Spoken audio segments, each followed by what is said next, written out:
What is up, everybody, and welcome to another edition of the Not So Stupid podcast. Today's guest is Anat Peri, the founder of Training Camp for the Soul and the Transformational Life Coach. She specializes in helping her clientele overcome their emotional traumas and developing emotional resiliency so that they can transform their lives in any aspect of their life that they're feeling. Essentially getting them from being stuck to unstuck and progressing and reaching the heights that they know they can reach. So really powerful stuff here. She shares her story in depth and how she personally went through this model over 15 years, multiple times, to finally get to where she's at as a successful entrepreneur and lead of Training Camp for the Soul. So really valuable stuff in this episode that you guys are going to find a lot of value in. And I can't wait for you guys to dive into it. So without further ado, here is the interview with Anat Peri. All right, Anat, welcome to the podcast. Thank you, Jumha. Good to be here.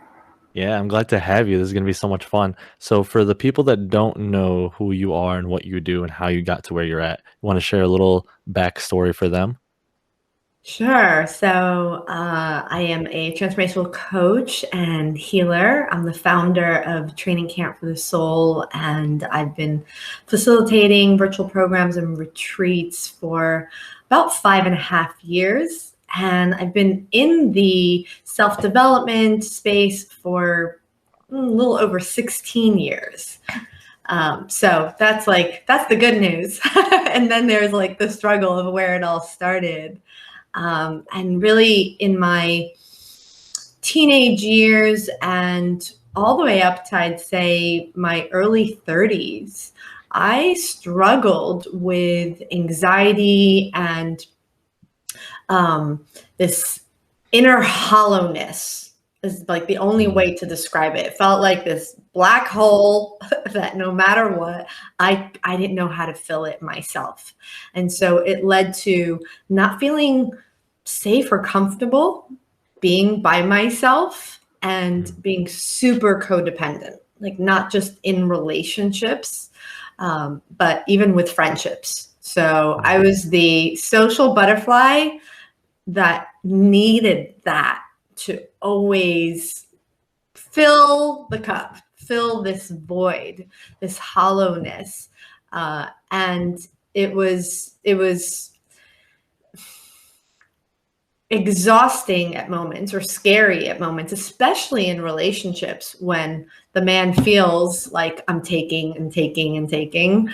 And for me, the fear of losing that person and having to deal with this aloneness, this emptiness again.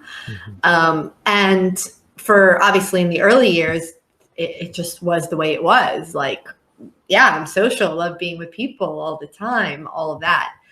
And now I love my alone time. Just put it that way. So that was something really big that I struggled with, that I didn't really know that I did until I started to uncover it. And which really didn't happen in my early years of doing self-development.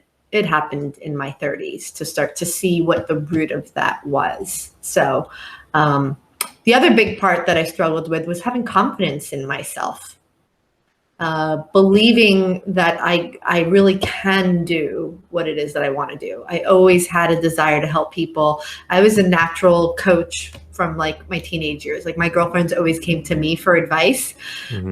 God knows what I said back then. I mean, if I could rewind and watch, I'd probably be like, oh, geez, is that what you told them? But whatever it was, there was wisdom in it, because it created such a peace of mind for my friends. So it was better than whatever they were thinking. And so I always loved that, but I didn't have that belief in myself.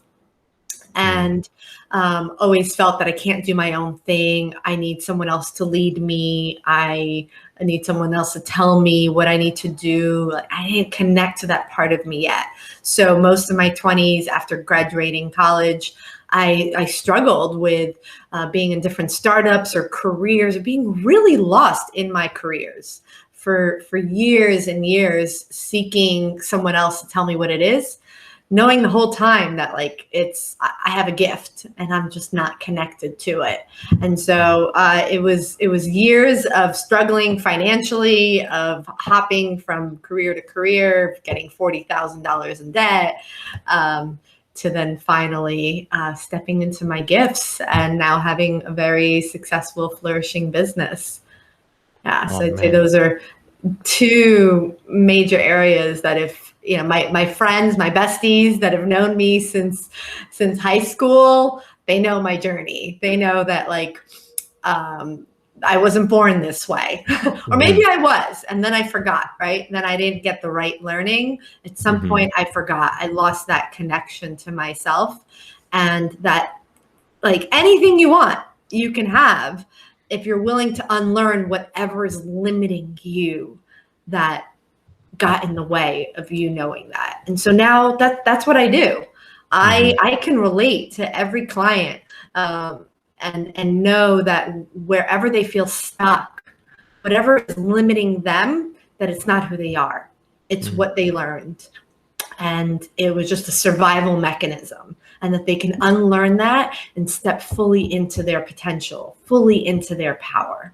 I like that a lot. It's something I think, like you said, a lot of people can relate to that, you know, essentially kind of having a block, but not always knowing what that block was. Like you mentioned, you were codependent, but whenever you were around people, it felt good. Like you were fine. That you defined yourself by that, right? How did you ever find out that that was actually a problem that you were running away from? Like that was something you were using to cope? Repeated patterns in my romantic relationships of getting in relationships and staying in them, and being a little manipulative, like using like knowing how to keep them there to fill that void, and at the end of but then like 2 years in, 5 years in, them not having that desire to get more serious, make me their fiance, right? To make that commitment, and them losing, like us losing that passion, that interest. And I imagine it felt to them like they were tending to my weeds, like it wasn't a symbiotic relationship, that they were daddy, I needed them, that it was codependent. It started to illuminate itself to me with a man that I dated about 8 years ago. And he was 9 years older. He had he'd been divorced. He had kids. And there was this like attraction to him that showed up as soon as I saw him in the role of father. Prior to that, I was like, he's okay, cool. And it was like my inner child, my little girl was like, there's the father I never had. And I didn't see that until a few months into dating him, that the dynamic, that the role that I was having him play in my life was the father that I never had, who was present, attentive to his kids, like they were his number one. My dad was a workaholic, you know, great, loving man, love you, Dad. And like his priority was what he learned to provide, as opposed to take time, be emotionally, physically present, available for your child. So starting to see that dynamic and getting and working with a therapist, because that relationship triggered me. It brought up pain for me. And I'd experienced that pain before, but I was in my 30s now. And I had friends around me that were reflecting to me like, you should probably work with someone on this. And I'd done self-development work, but I never worked with someone one-on-one. I was always in like, and I'd never done work that wasn't cognitive. Most of my work, my self-development work, first 8 years was like mindset work, which isn't bad, Right. but it only gets you to awareness, which to me is what I call stage 1 out of 5 stages of transformation, of healing. And so my roommate at the time was working with this body-mind psychologist, and she's the one that said, you need to work with him. He's going to help you through this. And so it was working with someone who finally got me in my body, finally dealing and feeling that hollowness, feeling my little girl, my inner child alone, feeling what she experienced as a little girl, that,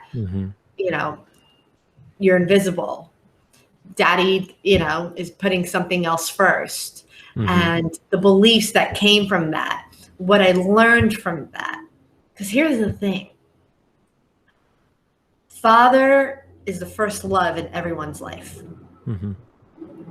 And even though mom loves you, when mom held you when you were born, you experienced mom as the same energy you just spent 9 months in her belly. And so mom felt familiar, didn't feel new. It felt like home. It felt super safe, which is why, for those of you that are listening that are parents, first few years, the little one wants mommy. If the child falls, mommy runs to mommy, not to daddy. Mommy is that safety. But the day you were born and dad held you for the first time, this energy was new. You've never felt this energy before. But I imagine dad's energy that day was on ecstasy. There was so much pride there. I created this. Yeah. So much love there. And that's what you felt as a baby. You felt this love, and you're like, whoa, what is this? This is new. Mom has love there too, but you got to be familiar with that love over 9 months. Dad picks you up and you're like, what is this? This is not me. This is something that's not me, but feels really great, really loving. And in that moment, Father becomes the role model for everything that's not you, for the world, for others, and for that heart, that love. So we're always looking at dad for that same experience. Whether you're man or woman, you put dad on a pedestal, and either he lives up to it or he breaks your heart. And there's always a desire to get back to experiencing that type of connection with something outside of you. So going back to my story here, imagine my father always working. Like, he ran a hotel. He worked 16 hours a day. And in the primitive years of my life, up to age 7, that's the years of that when you're a sponge and you're being developed. And how it impacted me was, well, if dad is my role model for love and others, and he's always gone, then love won't always be there. Others won't be there for you. You're invisible, and other things are more important than you. And so that became my script, part of my script for this is what love looks like. And this is what relationships look like. And this is what's possible in relationships. And so if you look at all my relationships after that, that was what love was. That if men were not emotionally available, yeah, that's love. If they're always working, yeah, that's love. Until I started to unpack it. Oh, and I'll say this. My way to survive it, because as humans, we're programmed to survive. And so as a little girl, not getting that time with dad, but always seeking it, my way of surviving it was when daddy was around, it was daddy. He was the apple in my eye. And what can I do to spend as much time around him? And So I started helping my dad out with things around the house that he was doing, or when he started his own business and worked from home, it was, oh, let me go work with dad. Let me help him, with papers, filing, right? Whatever a little kid can do, separating the blue from the yellow, from the pink papers that used to be, right? Like little simple things like that. And it felt to me like I'm daddy's girl, I'm getting time with dad, but really dad's focus is still not me. And so how it translated into my relationships was my first boyfriend in high school loved playing video games. So he'd be playing video games at home and I would just sit there and watch, or I'd clean the room, or I'd make us something to eat. The thought of like, well, if he's doing that and not being present with me, I'm just going to go home. Didn't even come up for me. That seemed normal. All the way to that ex-boyfriend that I was talking about, who was a chiropractor. I started working with this body-mind psychology therapist. He helped me see that I was falling into that same pattern, because I was about to quit my job to go help him with his chiropractic business. Wow. I remember realizing that and sinking in the chair, being like, oh my God, there's that same pattern of like, do whatever you can to be around them, to help them, to make their life better. But who knows if they really notice you, and what about your needs? What about what you want? Right. So getting filled by helping them is a lot of how it happened. Man, but so this was something you recognized and your friends recognized, you mentioned, right? So through your 20s, it's something that your friends kind of like nudged you to kind of change, and you sometimes recognized, but you brushed under the rug that you needed to change. When did you feel like enough was enough? Because I feel like a lot of people fall into these negative loops, right? Negative reinforcement of, this is okay, I can deal with this, it's not that bad, I'll be okay. They don't recognize it as a real problem, but at some point, there's going to be the straw that breaks the camel's back, as the saying says. What was that for you, and how do you, when do you and your clients decide, hey, when enough is enough, I got to change?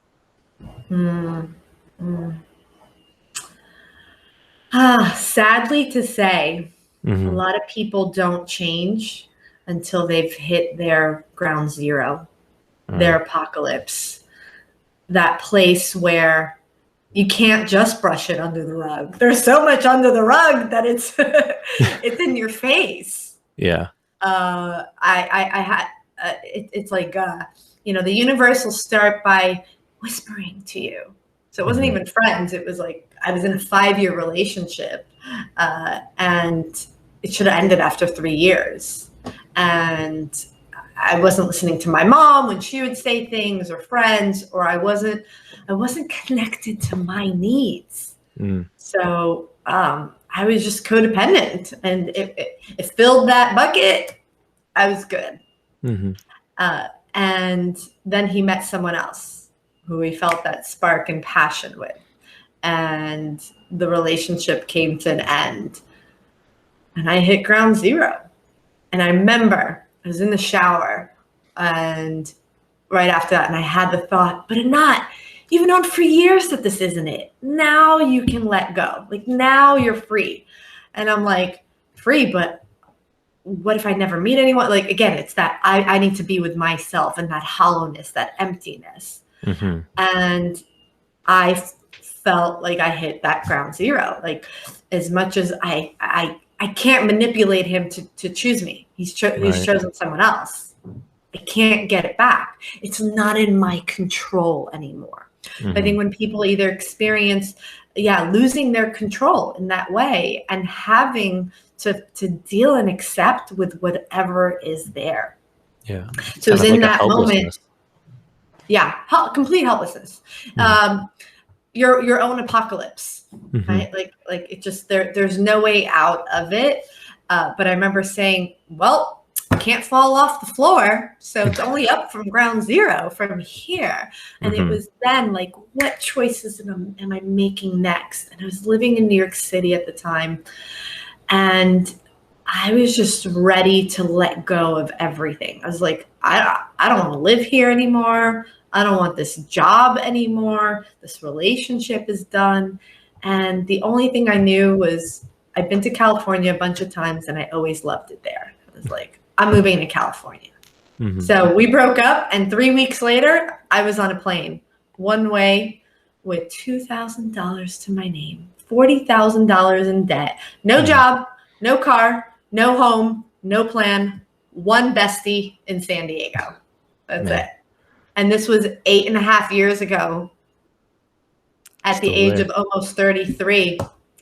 And I remember saying to myself, when I arrived, I was like, well, I don't have anything my heart desires except for now being in California. So clearly, I don't know what's best for me, because this is all I've gotten to by 33. So whatever, because I think, like, especially living in the East Coast, especially like the energy of New York is like, you know, go, go, go. Like there's this like fake confidence that you could just push through and force things and make things happen, and that you know what's best.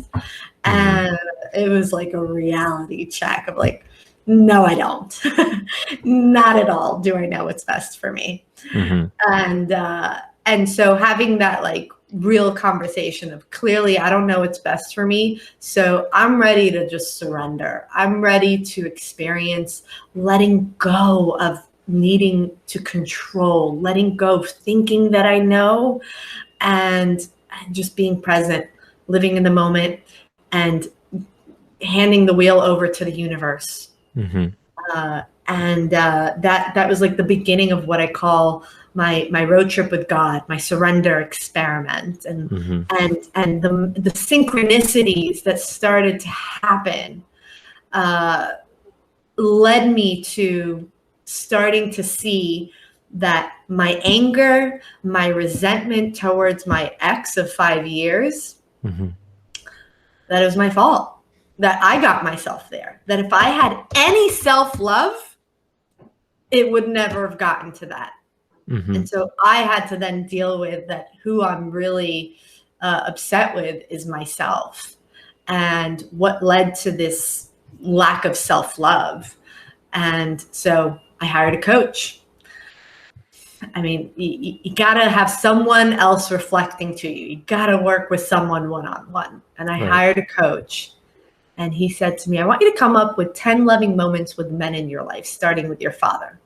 And that's when I realized I don't have many loving memories with my dad when I was little. And that's when it hit me that I created this fantasy that I'm daddy's girl and we spent so much time together, but it was really that I spent time helping him. It wasn't a loving type of moment that I would want from a partner. You were more of an assistant than actually like his daughter for most of the time that you were helping him.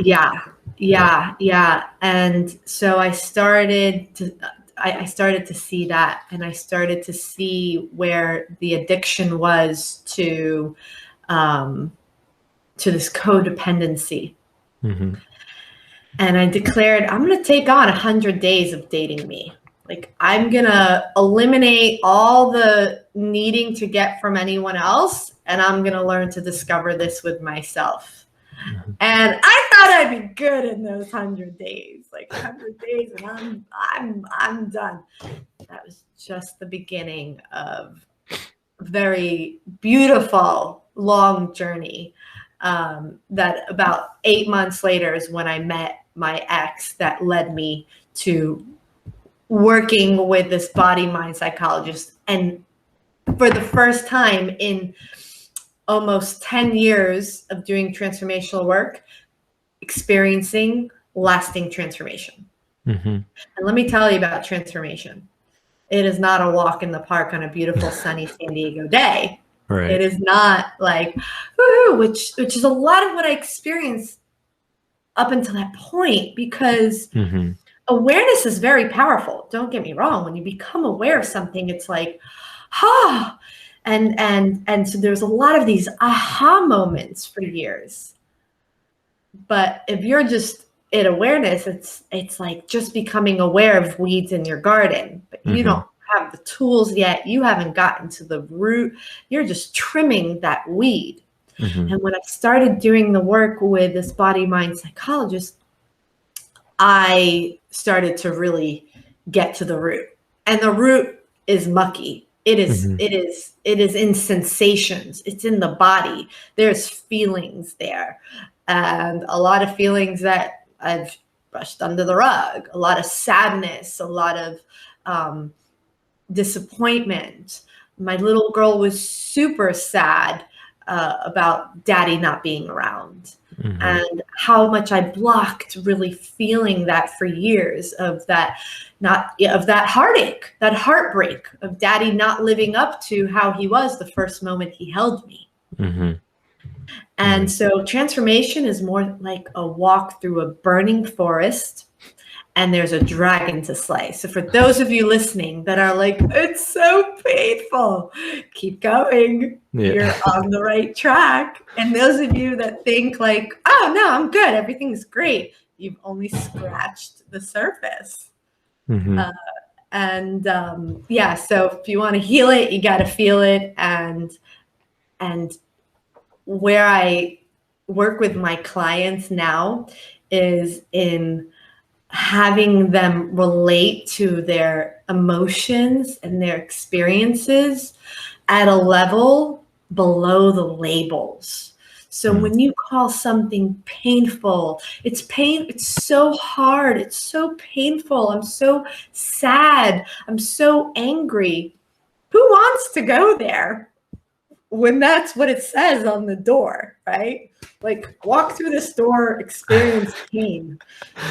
I'm not walking through that door, right? So a lot of times people are going to be like, it's so painful, I don't want to go there. And they'll like close that door back up. Or I'm so angry. Here's the thing, Jumaha.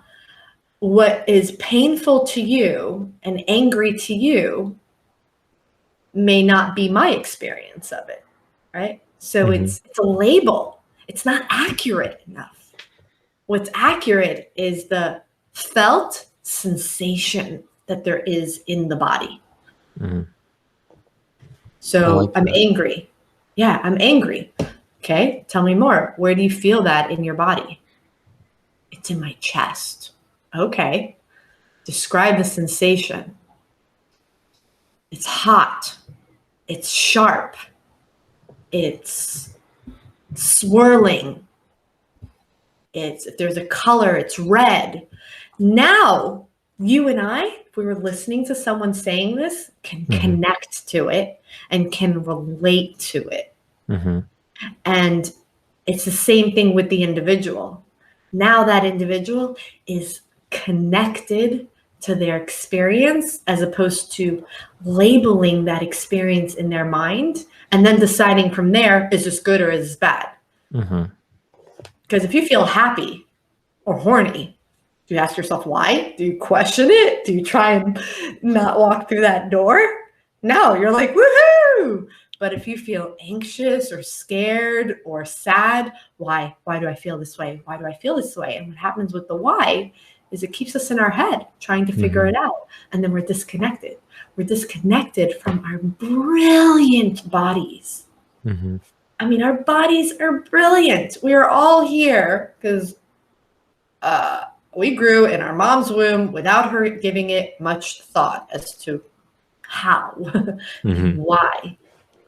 And, when you cut yourself or you burn yourself, you think it's the ointment and the Band-Aid and the ice that's doing the healing. No, it's your body. I believe that the reason when we cut ourselves or burn ourselves that it's such a strong sensation, right? We all know what the sensation feels like, is so that we can't get away from it, and that it signals to the rest of the body, this area needs healing. So let's talk about our emotional triggers, traumas, parts that need healing. You feel anxious, you feel sad, you didn't get something you needed when you were little from mom, from dad. And at the time, you didn't know how to deal with it. So you created some way to survive. And now here you are, ready to face your stuff. But as you go into it, you're like, oh, that's too painful. Oh, I don't want to feel that. Mm-hmm. And what you're doing is you're disconnecting from letting your body know this part needs healing. Mm-hmm. And when you be with it at the level of felt sensation, it's like that cut, where if I were to ask you to describe that cut or that burn and what the sensation feels like, it would signal. Mm-hmm. So what I've noticed and found with my clients, and the power of everyone getting how easy healing really is when we are in our body and working with our body is when you describe it as a felt sensation, you are focused there. You mm-hmm. are with it. You are laser focused there, which means wherever your attention goes is where energy flows. And the body then is like, oh, okay, thanks for the signal. Oh, this area needs to be healed, integrated back. And then the releasing starts to happen. Your body starts to release it and then integrate back. And some of the ways that the body releases, those of you listening may be like, oh, shoot, I thought that was that wasn't something I should feel. Crying is a very powerful form of release. Mm-hmm. That's why babies do it. They have no other way of communicating their energy. Right. Shaking, tremoring. This is a very common one that people don't like to feel. How many mm-hmm. times have you said, oh, I'm shaking. Why am I shaking? And you stop yourself from shaking. You think it's bad, and it's actually your nervous system releasing and down-regulating. Mm-hmm. Yawning. Yawning is a very powerful form of release. Yes, a lot of times we do it when we're tired and sleepy. Yeah, because your nervous system's down-regulating. But I've had clients that will yawn, and it's and I've done it too, where mm-hmm. I'm being with a sensation and it's just consecutive yawns. It's like 30 yawns in a matter of 3 minutes. And I had good sleep, and it's midday, and it's not tired. It's right. Like releasing that energy. Burping is a form of release as well. And I don't mean because you just ate a good meal or drank a soda. Same right. thing. And I've had clients consistently burp and burp and burp and burp. Mm-hmm. Laughing. This is a great one. When people have laughing attacks, that's also reprogramming and releasing in that way. And then mm-hmm. catharsis. If you're harboring anger, just imagine the energy of anger. How else would that fiery energy be released if not with either, punching something or stomping or, having a good scream. Right. You got to take that internal energy and take it out of your body, essentially. Yeah. So these are just common, some of the top common ways that the body releases. And so there isn't a lot of, there's not much there to think or figure out, like how do I heal this, or this is too painful. There's just to learn to observe it and be with it at the level of felt sensation without judgment. So there's nothing to actually fix. There's nothing wrong. Because as soon as you tell yourself there's something wrong here, then it's a rejection. It's like, this isn't supposed to be happening. Instead of, well, it is happening. It's actually probably not happening now. It happened 20 years ago, but you never dealt with it. So it's there now, and it's nothing to panic about, like, uh-oh, why is this happening? It's more to embrace and know that you're safe. You're safe to be in your body. You're safe to feel this. You're safe to reconnect to this and to experience this. And that when you do, our bodies are brilliant, and they'll know how to release it and bring you back into more wholeness with all these parts that have felt unsafe, unseen, and rejected. Wow, that was really powerful. I like particularly that you said without judgment, because, a lot of times we'll associate these, quote unquote negative emotions with inadequacy or things like that. And you don't want to feel that way. And it just worsens the negative emotions, right? Yeah. So you kind of stop it in its tracks when really you should be embracing that it's happening so you can better understand where you're at, what's going on, how you can change that, right? Yeah. And here's my metaphor for people. Mm-hmm. So imagine your emotions, good or bad ones, Mm-hmm. are your inner child, Mm-hmm. a child. So if you're parents and you have kids, well, you just got another one called your inner child. And if you don't have kids, guess what? You do have one called your inner child. And so you can visually picture Mm-hmm. your younger self coming into the room and saying, I'm anxious, I'm sad, or I'm really upset, I'm really frustrated. And if that child came into the room and you started saying, why? Why do you feel this way? Why do you feel this way? And those of you that are listening that are parents know that the more you say that to a kid, the more upset they get because they don't need the mind, the questioning. Or if you said, oh, no, you can't feel that way, go away. Mm-hmm. What would the child do? It would get more upset. Or, oh, not now, can't deal with you. Mm-hmm. And so that metaphor, like picturing it that way, helps you get that what your emotions need is your presence, right? Focus there, your acceptance of it, and love. So I tell people, put your focus on the sensations, get curious, keep describing all the different felt senses, temperature, color, texture, size. Is it hollow? Is it heavy? Mm-hmm. Is it moving?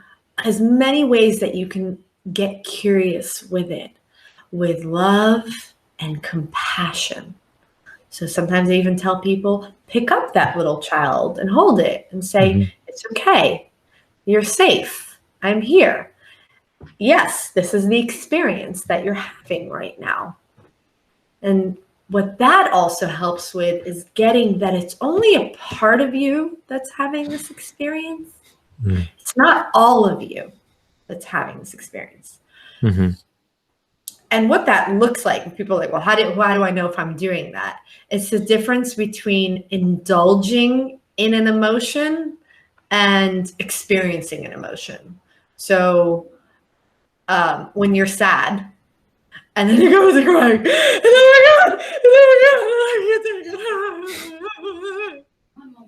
and you're like, yeah, I cry all the time, but I don't seem to release it. Why is that?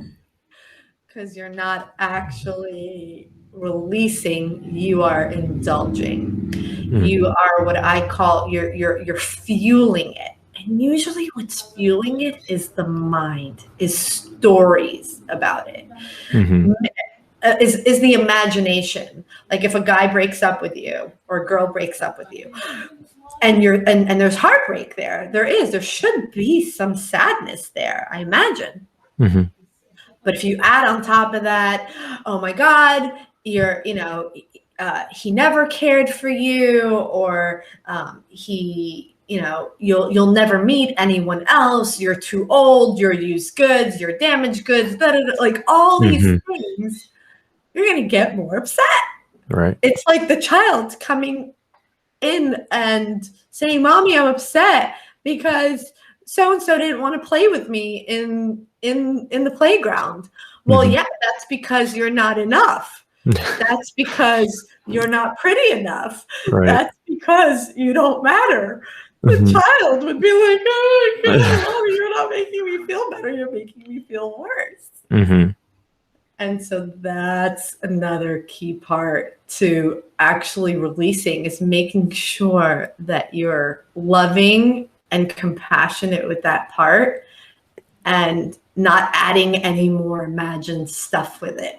And so letting go of the imagination and being as much as possible with just the felt sense. The felt sense is the energy. We are energy. And emotions are energy in motion. But if you don't feel that energy, if you're not with that energy gets stuck. And that's where we create stuckness and separation and inability to move forward in our life. I like that. So, I mean, alluding to what you said earlier, we're all trying to heal these different experiences that we have. That's the ultimate goal here, right? And the first thing we have is that awareness. And then you mentioned there were 5 stages. I definitely want to go through that. Mhm. But how can we, and maybe this is part of the stages, how can we identify things that are actually going to work with us, for us, and things that we're doing because they think they should work, but they're really just deterrents, right? Like you mentioned, you flew from New York to California, right? That is a big change in your environment, but that in itself doesn't really solve anything. You're the same person in a different place, right? Yeah. How do you actually get to making a sustainable forever transformation? Yeah. Awesome. So sometimes shifting behaviors and taking actions, like me taking that action, definitely shifted something, but not enough. It's like view your life as a movie, and there's a whole script to it. If you just take one little edit, then the movie doesn't really change, maybe a little bit in the scene. The main character may still be the main character, right? Another analogy for you is imagine your life as a garden, and it's full of weeds. If you just tend to one weed, you make some impact, but it depends how many there are. And so if you're approaching the challenges in your life from a reactive place, then you're only tending to things as they trigger you. And so it'll be a long, slow journey of making real change, because you're waiting for something to go wrong in order to hopefully utilize some tools and make change. Mm-hmm. And the real opportunity for lasting change is saying, you know what, I'm going to take a break from everything, and I'm going to pour my heart and my soul and my focus into taking a look at my whole script, taking a look at my whole garden, being intentional with wanting to heal thyself, Mm-hmm. so that you can make real change. So that's part of it.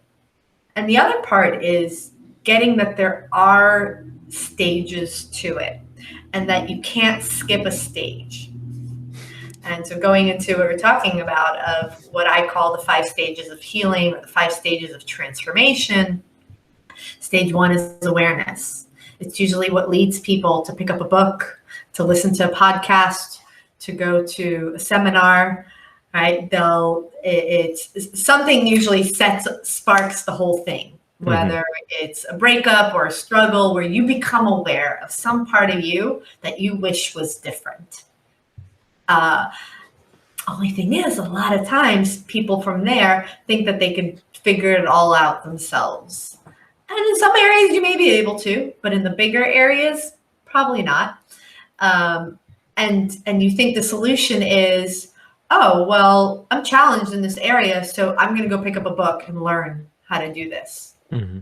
I don't know how to be vulnerable, so I'm going to go do an intimacy retreat, or I'm going to buy a book about vulnerability. Mm-hmm. Challenge. And so let's say you do that and you pick up this book, and it's got great tools in there, like Jumha, keep eye contact with the person, share how you feel with the person. So it's like, okay, all great tools.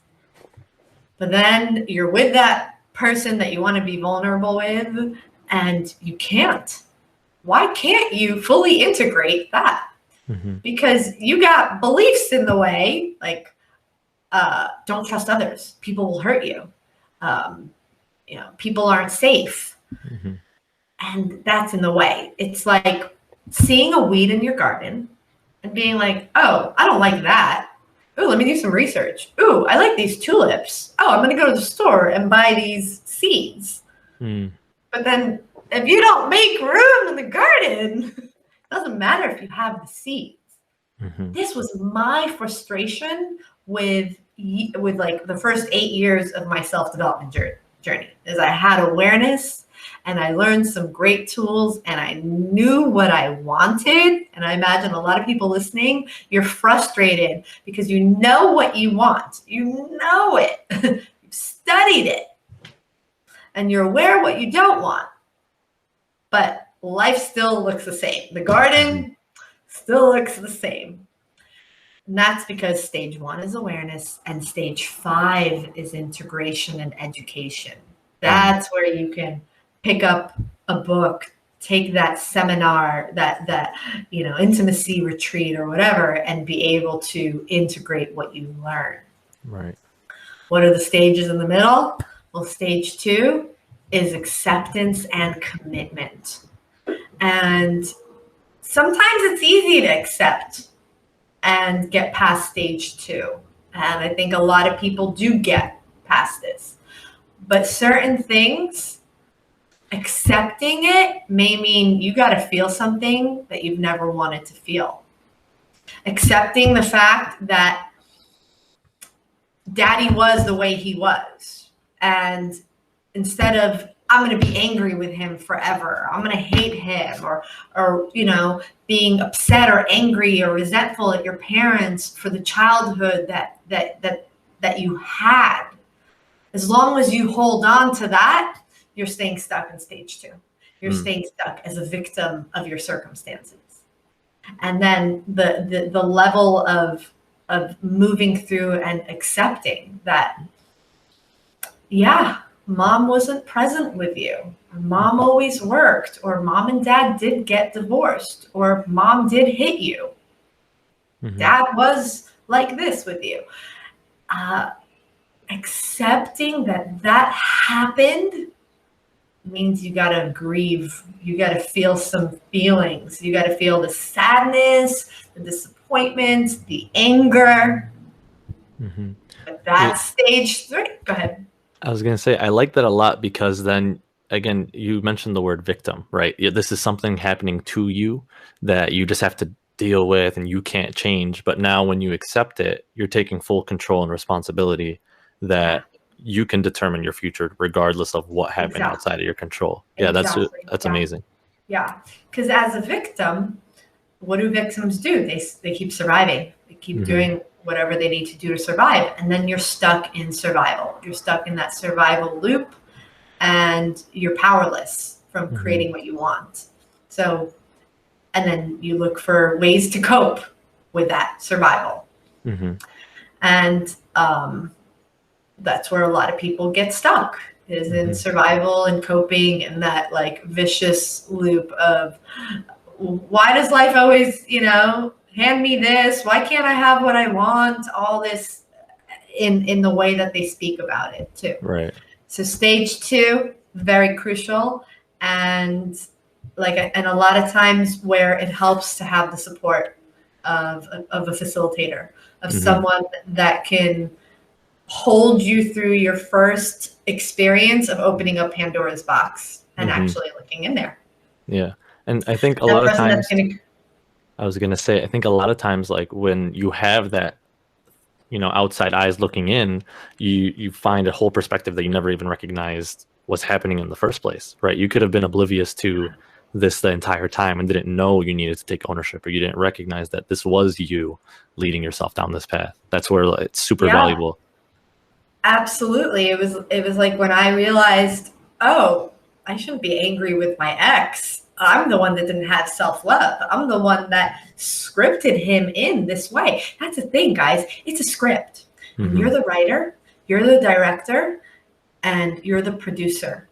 And you cast people to play roles in the movie of your life based on that script. And that's why I was attracted for years to men that were emotionally unavailable. To me, that was love. And so you tell people how to treat you based on your script. That's why you'll see an ex in a new relationship, or you'll hear about, and you'll say, why wasn't he like that with me? It's like, because she's casted him in a different role and he gets to show up as that. Right. Yeah. It also reminds me of a client of mine that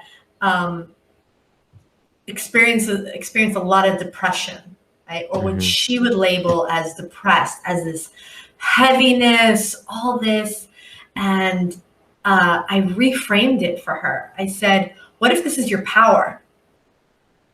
Like, she's angry that she can't get out of this. And I said, what if this is your gift? Fire can burn down a village. And that same fire can feed a village. Context is decisive. Right. So she kept relating to her energy and her fire as wrong, and continuing to create that inner turmoil, that fire for herself. And when I said to her, you are just that powerful, you have that much life force energy. And she's actually in my facilitator training now, so I know she's powerful. And when I said that to her, it just clicked. Oh my God. So how much of how we label ourselves creates our experience? What character are we labeling ourselves as? Is decisive of how we move through it or how we get stuck in it. Right. Because, yeah, like you said, you can keep using that same tool. That's neither good or bad. It's just dependent on how you use it and the lens you look at it through. You know, that fire can cook all the food for the village, or it can tear it apart depending on how you decide to use it. And you need that recognition and acceptance of it first. Yeah. Love and compassion for all goes parts. a long way. No matter what. It's there's this emotional loop that people get stuck in. They make a mistake, they don't get something perfect, right? And then they judge themselves for it. And that judgment has them then feel shame or guilt. And then they punish themselves for feeling guilty or ashamed. Right. And it's a loop. Continues and continues. So how does that play out in the world? Well, with others, if someone comes to you and says, the other day when you did this, it really hurt me or upset me, like, where you actually legitimately messed up with your partner, right? You made a mistake with someone else. And you get defensive. Why do you get defensive? Because hearing it, and it's as like true that maybe you did mess up, right, puts you back into that emotional loop of, well, if I accept that I made a mistake, now I judge myself, feel guilty and ashamed, and punish myself. So the reason for my defensiveness is I'm trying to protect myself from punishing myself. That other person wasn't punishing me. We punish ourselves. So that's how it shows up with others. And it's a cause of a lot of defensiveness. And then how we do it to ourselves is a lot of times, because of this emotional loop, we get stuck in uncertainty. We don't allow ourselves to make choices. Because what if I make the wrong choice? Then I'm in that loop. Right. Then I'm going to punish myself. It keeps people stuck and inactive with taking leaps in their life into the unknown. Yeah, I love that. Now, going back to what we were talking about, I think we went through the 5 stages of development. We started that. We got to stage 2, and we went a whole thing. So I just want to finish it off. I just want to finish it off. So everyone that's waiting for the next 2 stages, 3 and 4, the suspense is killing them. So like, and so you can see how they all connect, right? So you become aware of something, and it's like, I don't want to accept that, and then you accept it. And then you have to feel it, which leads you to stage 3. Stage 3 is getting to the root of it. And the root of it is whatever emotions were there when the first time you experienced this was, that you never fully felt. Because as children, again, we're programmed to survive. We don't have our logic brain formed yet. So you come into a room and Dad's in the middle of something, and he's stressed out, and he says, "What are you doing? Not now." And how it impacts you is like, I'm bad, I'm wrong. You don't have logic to make sense of it in that moment and say, oh, he's just in the middle of something. Like we would now. As a child, it could be like, oh my God, I'm bad, I'm wrong, daddy doesn't love me. And then not wanting to feel that heartbreak, so you just like store that in the corner somewhere.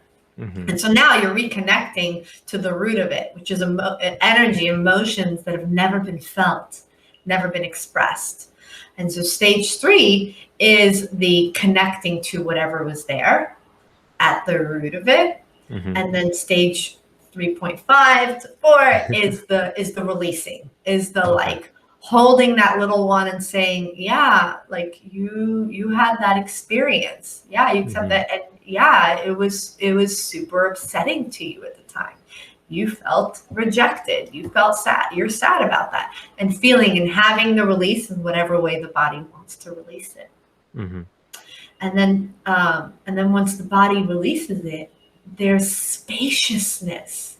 There's room for something new being possible. And you'll feel it. You'll feel it. And either it'll come through as like words that you've never said to yourself, or it'll just be how you feel. Like, wow, I feel lighter. I feel at peace. I feel safe.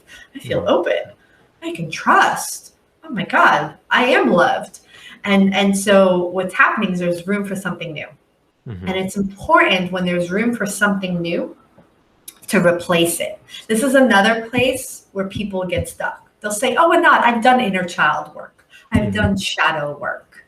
Yes, they've done work that's emotional, that I had the good catharsis, scream or cry or all that. So they're releasing, but they're not learning to replace. So I've worked with clients like this who are like, oh, that's what was missing. As I didn't know that I needed to replace the script with something else, that I needed to plant something new there so that a new behavior can now show up. So that's stage 4, releasing and then replacing, declaring, Jumha, what's possible now that wasn't before? What's available now that wasn't before? And declaring whatever that is that you're now editing and writing into your script. And so now you write that in, and like, one of the ones that was for me was, I am vulnerable. And I'm like, okay, I know what that word means, but I have no framework for how does that play out? Like that character, what is that character going to do in that scene? I had no framework because it wasn't modeled to me.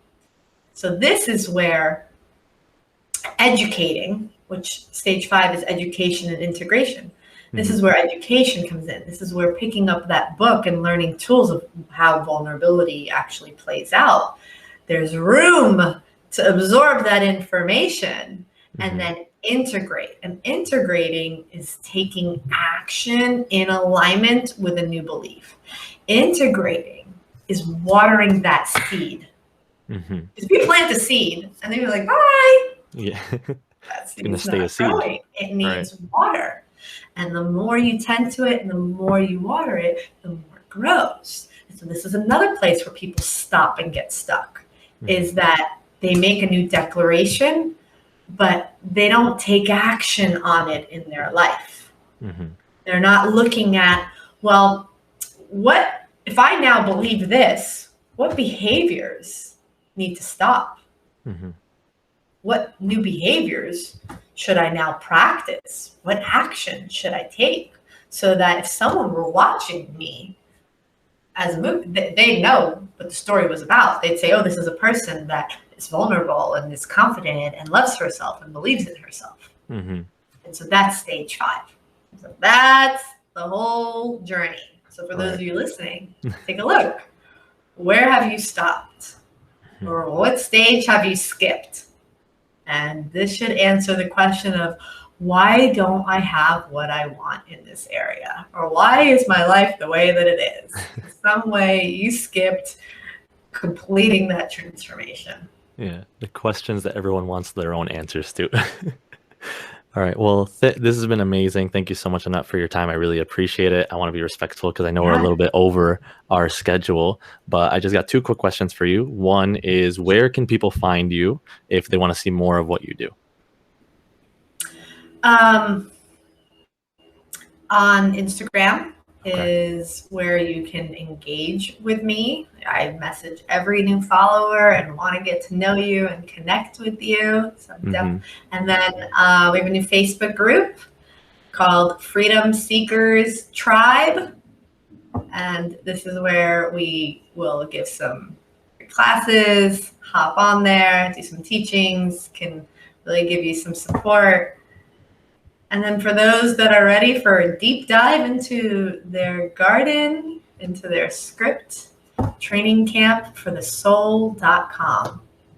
Awesome. And all of those, for the listeners that are interested, are going to be linked in the show notes. So you could check that out as soon as you're done listening. And now the last question for you is, this is called the Not So Stupid Podcast. We focus a lot on simplicity to make those everlasting changes. So what is one simple thing someone listening to this podcast can start doing right away after they press pause and stop listening that can dramatically improve their life?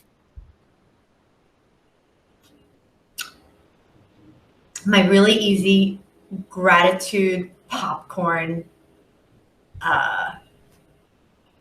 practice. I coined it. Okay. Gratitude popcorn. And a lot of times we know that like we should be saying, we should be grateful for things, and people grab a journal and they write, I'm grateful for this, I'm grateful for that, but it still keeps them more in the mental than in the feeling of it. Mm-hmm. And popcorn gratitude is allowing yourself to close your eyes wherever you're at. Like, and this you want to use especially when you need an uplift, you need a state change. Mm-hmm. Something, you just got some bad news or something didn't go the way you wanted it to go and you're feeling down. You definitely want to use this then. And then if you do this every day, it'll prime your day beautifully. So you could do this anywhere. And if you're driving, just don't close your eyes. But otherwise, I feel it helps to close our eyes. And like popcorn, it doesn't, when you make popcorn, it starts out with nothing and then pop, and then a minute later another pop. So just like popcorn, it's going to start off slow, and you want to allow yourself to think of great things in your life, whether it was the delicious coffee you had this morning, or a wonderful time you had with a friend yesterday, or getting a new client, right? So allowing these moments to pop up in your memory, and they could be moments from 5 minutes ago to 5 years ago to 15 years ago. Mm-hmm. And as they come to your awareness, you say out loud, thank you. Thank you. Thank you. So what it'll look like is, at first it'll be slow, and then thank you, thank you, thank you, thank you, thank you. And you cannot not smile when you do that. Right. And there's something so powerful about the vibration of thank you.